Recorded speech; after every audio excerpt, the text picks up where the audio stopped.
Surprise, motherfucker! What's up? This is your friendly neighborhood Venger Satanis. I've been thinking, I'm always thinking about game mastering, primarily, but also just other aspects of the RPG hobby. So I was thinking about game mastering this morning when I was like half asleep. And I think this video is going to be called Way of the Tentacle. I don't know. I'm going to kind of like circle around the whole idea and then, I don't know, come up with conclusions bit by bit along the way. It's probably be kind of a weird stream of consciousness sort of thing. So if that bothers you, then I apologize now. Way of the Tentacle. Okay.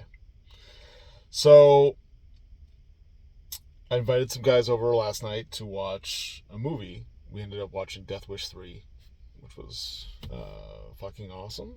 Rivaled the first. I think it might be the best one of the series. It's definitely on par with the first one, which might be the best. And then number 2 was just okay. But yeah, the number 3 was really, really good.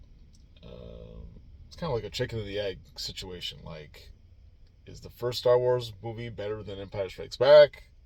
I mean, you wouldn't have Empire Strikes Back without Star Wars A New Hope. So, I don't know. That's kind of beside the point. And before we watched the movie, I was explaining to one of my friends about this comedy series on Netflix. There's 3 seasons and 6 episodes per season. It's called I Think You Should Leave. And it is a weird, dark sketch comedy show.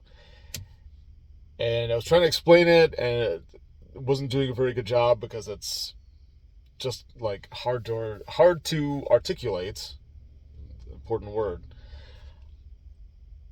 just what it's like, or you know, what it's like. So we sat down and watched a little bit of it on Netflix, just like 2 sketches of the first episode from the first season, just to give them an idea of what I'm talking about and why I like it and why it's so strange and hard to define.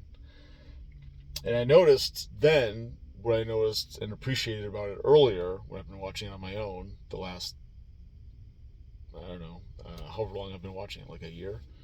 That's when I first discovered it, I think, a year ago. But I noticed that unlike most sketch comedies, you take something like SNL, where there's like really one point of contention, one aspect of the story, one point of articulation. There's a guy, and he's bothered by something that this other guy is doing, and that's the whole point of the sketch, generally speaking. On like, let's call it like a 2-dimensional kind of sketch, where there's like one thing that's bothering him. Maybe that'd be 1-dimensional.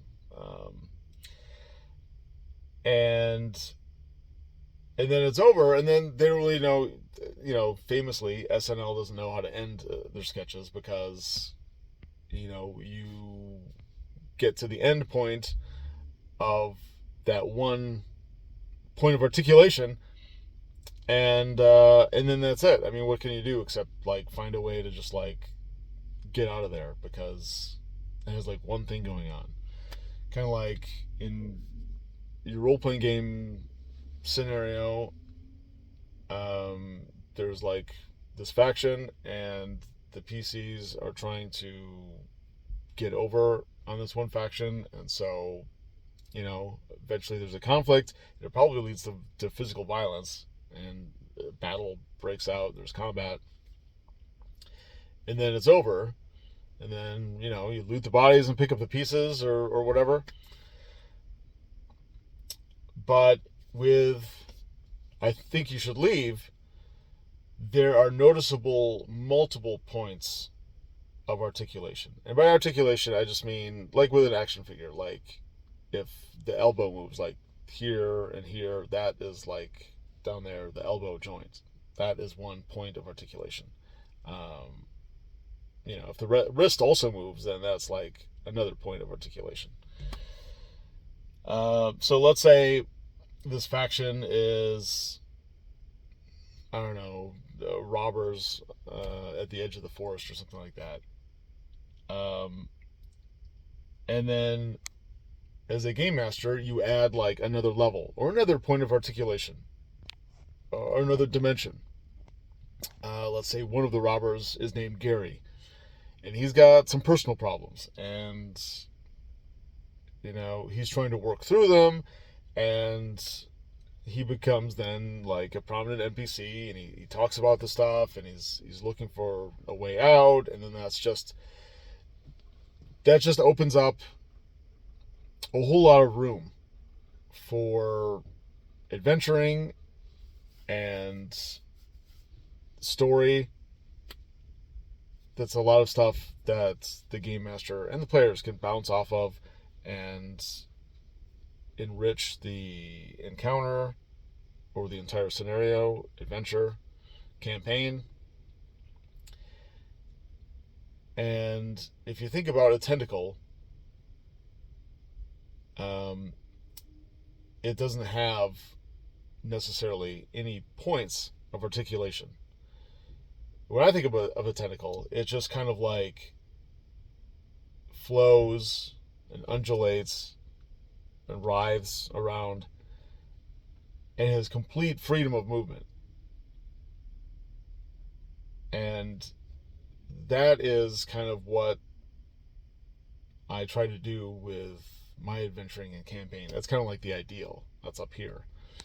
It's really difficult to do, to have a world that you're showcasing in front of the players that every little tiny aspect of that world is open to possibilities of story and movement and conflict and interest. For instance, that robber, Gary or whoever, with his personal problems, that's not necessarily something that the PCs have to solve. That could just be some background color that enhances the world or the play experience. But it could be. It could be something that the players get involved in. And that's their choice. And that extra option is, as I said before, I'm thinking of it as like a point of articulation. But the way of the tentacle is all about, there's a near infinite amount of discretion and possibility with how the game master lets the campaign flow. There's so many different little things that could be animated or tweaked, or you breathe life into it,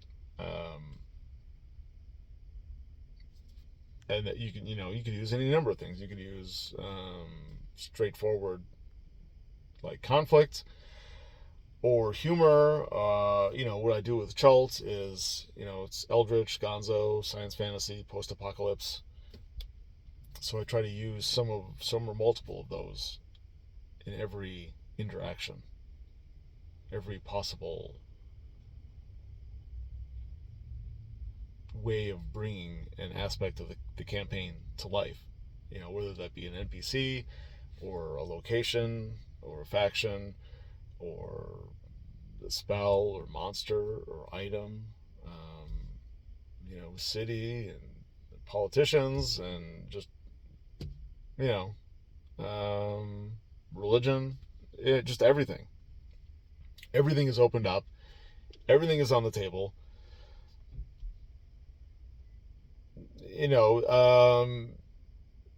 You've got to have some structure. It can't be like everything is possible all at once, because then there's so many possibilities. You're kind of paralyzed by all this freedom of choice if you have infinite possibilities.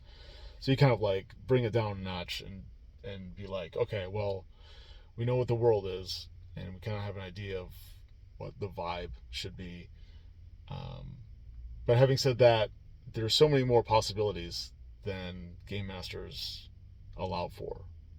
So I'm going to be talking about more of this later in other videos, other blog posts, and at VengerCon. VengerCon 2, Electric Boogaloo. I'll put the link in the description below. 3 weeks. 3 weeks before the convention in Madison, Wisconsin, July 21st to the 23rd. All right. Have a good weekend, and I'll talk to you later.